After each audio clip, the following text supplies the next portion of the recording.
In this video, we will learn how to create a box and whisker chart, which is also called a box plot. I'm going to use the Python script we have already used to learn how to do scatter plots and histograms. We have this code in which we are reading data from workoutdata.csv file. So I'll just show you how to create a box plot for the calories data. So plt dot box plot calories. That's it.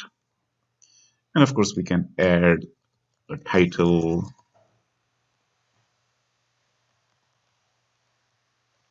we can add a Y label,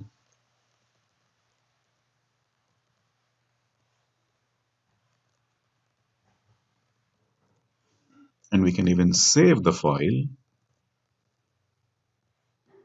as boxplot of calories.jpg,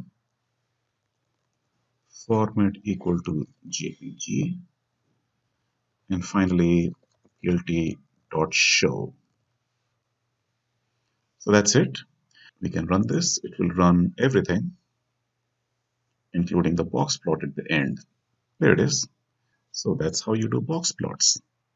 So that's the end of this video. Thank you.